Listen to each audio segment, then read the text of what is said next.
Hello and welcome back to our channel. I'm Anna Marie, and today this video is part 3 of a series how to decorate your wine bottle or any jar. So this video is about patina waxes. So all you will need is basically patina waxes in assorted colors. It's best to actually always choose 3 or at least 2 colors, but 3 work really well. You can actually purchase them in a set. So this is the vintage garden set, and this is the vintage ocean. Now all these 6 colors really come with your sponges that you will need, and also a leaflet how to obviously use the patina waxes. But if you already purchased any of them from us, basically, and you are running out of a particular color, you could always buy them individually as well. Okay, so they come in individual colors. Now, so for this particular video, okay, what you will need is the patina wax, at least 2 colors, but 3 preferably, and you will need a sanding block, and you will also need like a paper towel, cloth of any kind. So this is just to finish it off a project. Right, so you can see a lot of samples here, and each one of these will actually showcases the patina waxes in different sort of appliance, different strokes. So you can go down, obviously from top to bottom. You could obviously blend them around just in a circle, however you like. You could also use napkins, okay, to actually go with your bottles, of course. And in fact, you could use pretty much anything. If you look at this particular frame, this frame actually was a resin frame, so I didn't have to prime it with anything. So I just apply the patina waxes directly onto the resin as it was porous. However, if you did have any frames at home and you wanted to prime it, the product that you are using, okay, is the ceramic effect. Now, you could always watch our part 2 of this series, so to speak, and if you want to see obviously how you apply it and obviously how it works. But that's what you will need.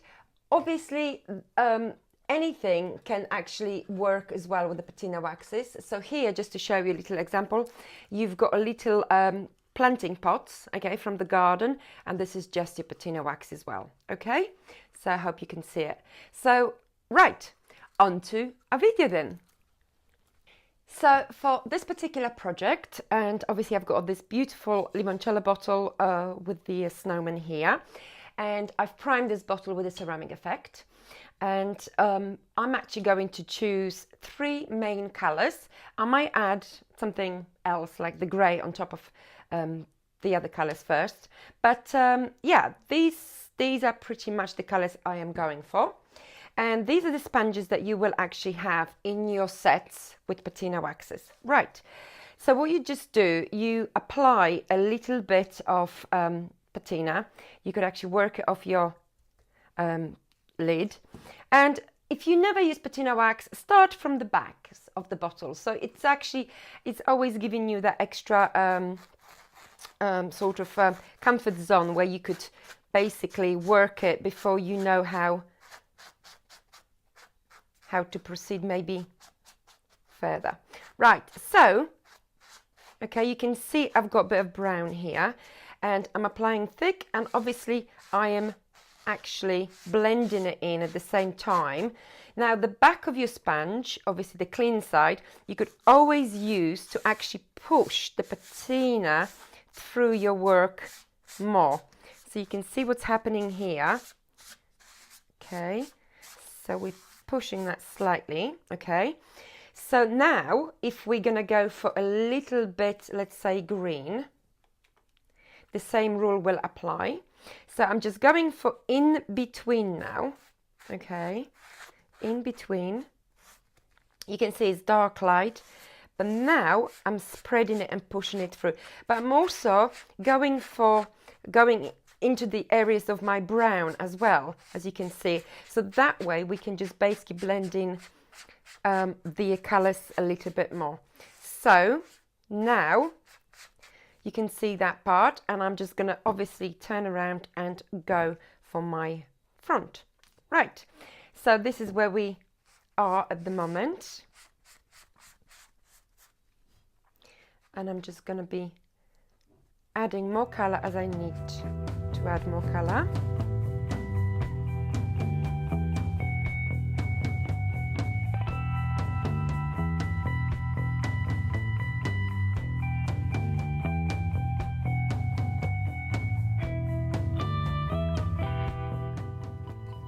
So this is what we have at the moment, just with two colors. You can see I've got slightly darker areas and slightly lighter, and I'm just blending it in.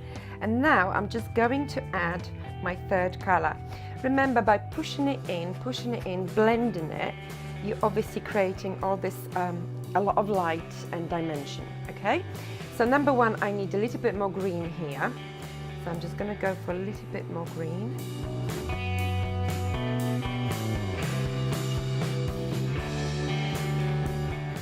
And now I'm going to add my red. So this red is very sort of bright and orangey, but actually once you blended it in with different colors, it looks beautiful. So I'm going to start with from the back as well.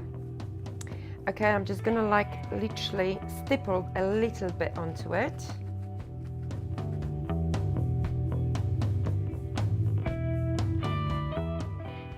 So this is what we have. So the red and brown goes beautifully together now, and I'm just going to add a little bit at the front.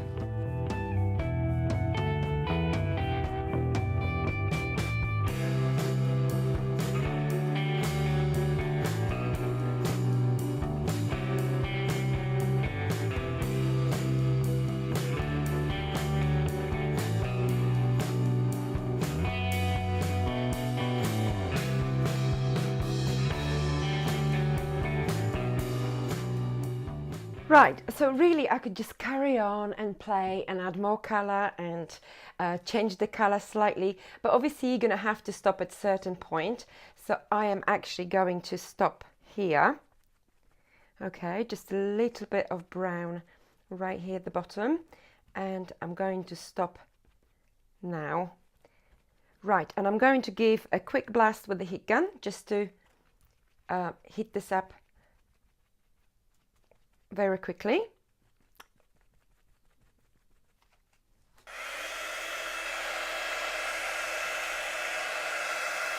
So my bottle is dry now, and now what we need is a sanding block and of course a paper towel.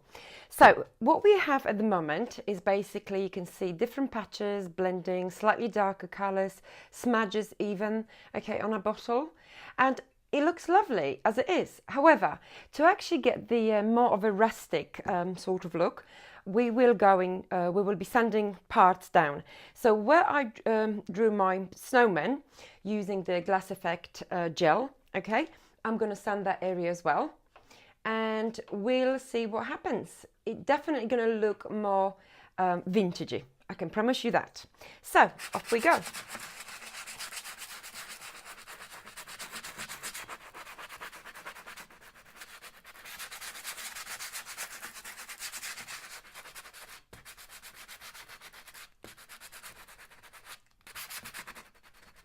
So when you sand a little bit down, I always use the tea towel to basically wipe off the dust, so you can actually see more what's happening and where you need to go, where you need to sand down more if you wish to.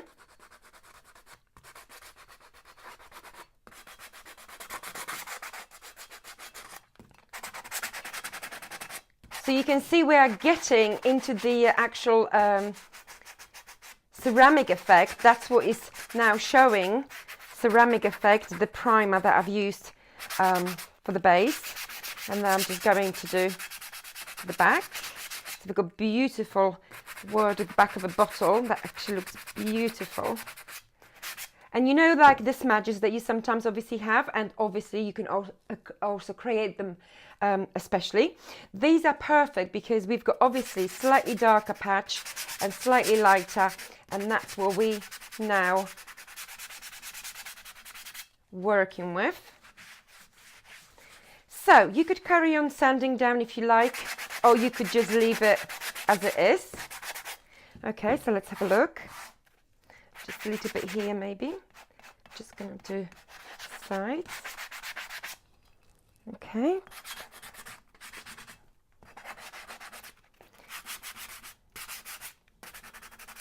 Okay, so my bottle is done. I hope you like it. However, I will add one more touch to it. I hope you can see how easy this is to create on any jar, any glass.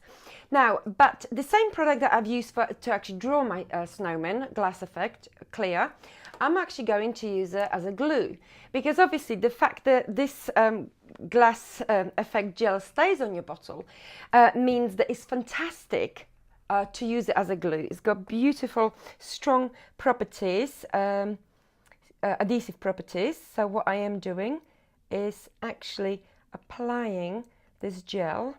Now, if you want it three-dimensional, then obviously you just use it as you would for drawing. So, and it's clear, so that's fantastic. It's clear straight away. So, and I'm just going to use a little bit on his head here and a little bit here. However, you could actually spread it thinly if you like to, and a little bit here. Okay, right, so this is my glue, and finally I'm going to actually use the ice crystals, crushed ice effect, to give us this beautiful sparkle.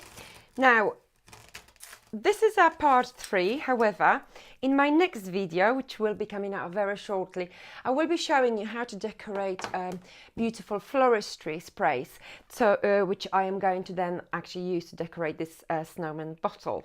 So please stay tuned.